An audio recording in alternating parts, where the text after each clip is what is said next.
السلام علیکم۔ امید ہے آپ سب خیریت سے ہوں گے۔ Late start. یار دیوانے، رائٹر سیلا ظفر، قسط نمبر 12۔ ویسے تم نے ان کنوں کا کرنا کیا ہے؟ شفا نے علی کے ساتھ ساتھ چلتے ہوئے پوچھا۔ وہ سامنے زیر تعمیر عمارت نظر آ رہی ہے؟ ہاں، وہاں جو مزدور کام کر رہے ہیں نا، ان کو دینے ہیں، وہ بھی مفت۔ تو یہ تم اپنے پیسوں سے بھی خرید کر دے سکتے تھے، چوری کرنا ضروری تھا؟ اصل میں یہ بلڈنگ انہی انکل کی ہے جن کے گھر سے ہم کنوں چوری کر کے لائے ہیں۔ ان کنجوس انسان کے پاس اتنا پیسہ ہے کہ ایک اور گھر تعمیر کروا لے، لیکن اتنا پیسہ نہیں کہ اپنے یہاں کام کرنے والے مزدوروں کو کم از کم ایک وقت کا کھانا ہی دے دے۔ اوپر سے یہ انکل اپنے یہاں کام کرنے والوں سے بہت حقارت سے پیش آتے ہیں۔ ان کو اتنی سزا تو ملنی چاہیے نا۔ علی کہتا ہوا اس عمارت میں کام کرتے مزدوروں کے پاس گیا۔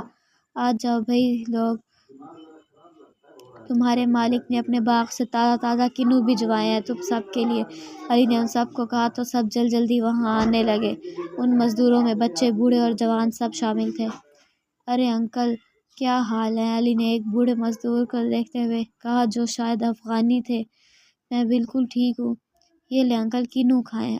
علی نے کنوں ان کی طرف بڑھایا، خود وہیں سڑک پر بیٹھ گئے۔ انکل بھی ساتھ ہی بیٹھ گئے۔ کیا بات ہے انکل، آج کل بڑے چمکتے دمکتے لگ رہے ہیں، کہیں دوسری شادی کا تو ارادہ نہیں ہے؟ علی نے انہیں چھیڑا تو وہ جھینک گئے۔ نہیں نہیں، ایسا کچھ نہیں ہے، انکل نے کہا۔ انکل بلشنگ، ہاں کچھ تو ہے۔ علی نے انہیں مزید چھیڑا۔ وہ ہنستے ہوئے وہاں سے اٹھ گئے۔ ہاں ہاں، بھاگ لیں لیکن ہم بھی پتہ لگا ہی لیں گے، علی نے کہا۔ پھر ایک چھوٹے بچے کی جانب متوجہ ہوا جو وہیں کام کر رہا تھا۔ اوئے چھوٹو، کیا ہوا، کنوں ختم؟ اس نے پوچھا تو بچے نے سر ہلایا۔ ابے تو اور لینا۔ علی نے ٹوکرے میں سے 4 کنوں اس کے حوالے کیے۔ شفا ایک سائڈ پر کھڑی خاموشی سے علی کو دیکھ رہی تھی اور بس دیکھتے ہی جا رہی تھی۔ کہاں سے آیا تھا وہ؟ شاید اللہ نے اسے اسی لیے ہی بنایا تھا۔ وہ ہنستے کھیلتے سب کے مسئلے حل کر جاتا اور کوئی کریڈٹ بھی نہیں لیتا تھا، کسی کو معلوم ہی نہ ہو پاتا۔ جیسے اس نے مذاق مذاق میں حیدر اور ماریہ کے ذریعے حریم کو آذر کی یادوں سے باہر کھینچ لیا۔ جیسے اس نے ہنستے کھیلتے شفا کے چاچو اور اس کی خالہ کی شادی کروا دی۔ جیسے اس نے لوری گاتے ہوئے ارسلان کو سارے کا سارا سوپ پلا دیا جو کہ اس کے لیے پینا بہت ضروری تھا۔ جیسے اس نے ان کام کرتے مزدوروں کو اپنے ساتھ ہنسنے کھیلنے میں لگا دیا تھا۔ کیوں تھا وہ ایسا؟ کیوں ہر وقت ہنستا رہتا تھا؟ کیا اسے کبھی کوئی غم چھو کر بھی نہیں گزرا؟ یا وہ اپنے دکھ کسی پر عیاں نہیں کرنا چاہتا تھا؟ کس مٹی سے بنا تھا وہ آخر؟ شفا ابھی تک اسی کو دیکھ رہی تھی، دل میں کہیں نرم نرم سی میٹھی سی خوشی سر اٹھا رہی تھی۔ کسی مزدور نے پنجابی گانا دانے پہ دانا گانا شروع کیا تو باقی مزدور بچوں نے بھنگڑے ڈالنے شروع کر دیے۔ اوئے ہوئے زبردست! علی نے سیٹی بجائی اور سب سیٹی سے بھی دل نہ بھرا تو ان بچوں کے ساتھ خود بھی بھنگڑے ڈالتے کے لیے کھڑا ہو گیا۔ اسے دیکھ کر باقی مزدور بھی وہاں آ کر ناچنے لگے۔ پاس سے گزرتے لوگ رک رک کر اس منظر کو خوب انجوائے کر رہے تھے۔ شفا مسکراتے ہوئے علی کو ان سب کے ساتھ بھنگڑا ڈالتے ہوئے دیکھ رہی تھی اور بس دیکھتی ہی جا رہی تھی، اور اسے دیکھنے میں اس حد تک گم ہو گئی تھی کہ آس پاس کا بھی ہوش نہ رہا تھا۔ میرا نصیب ہے وہ سامنے، کیوں ہو رہی ہیں حیرانیاں، تیرتے خواب سارے ساحل پہ آ جائیں، سیپیوں میں چھپا جو وہ ہمیں مل جائے، کیسے کروں بیاں کیا چاہیے، چھوٹے سے دل کو سب چاہیے۔ ایک ماہ بعد تم دونوں کے لیے میرے گھر میں کوئی جگہ نہیں ہے، آفاق فاروقی صاحب نے گرجدار آواز گھر میں گونج رہی تھی۔ نہیں بابا، ایسا نہ کرے، ہمیں گھر سے نہ نکالے۔ 10 سالہ ہانیہ نے التجا کی۔ یہ تو چوری کرنے سے پہلے سوچنا تھا نا آفاق، میں کہہ دے رہی ہوں کہ آج تم نے ان دونوں کو گھر سے نہیں نکالنا تو میں اپنے بچوں کے ساتھ یہاں سے چلی جاؤں گی، مجھے نہیں رہنا ان چوروں کے ساتھ۔ آفاق صاحب کی بیگم چلائی۔ ہم چور نہیں ہیں بلکہ تم چور ہو، اور میری ماں کی قاتلہ بھی، عمر تیز آواز میں کہا تو آفاق صاحب نے زوردار تھپڑ اس کے منہ پر مارا۔ بدتمیز، زبان چلاتا ہے، نکل جا میرے گھر سے۔ مجھے بھی کوئی شوق نہیں ہے آپ کے گھر میں رہنے کا۔ وہ 12 برس کا بچہ اس وقت اپنی عمر سے کئی گنا زیادہ بڑا لگ رہا تھا۔ نکلو۔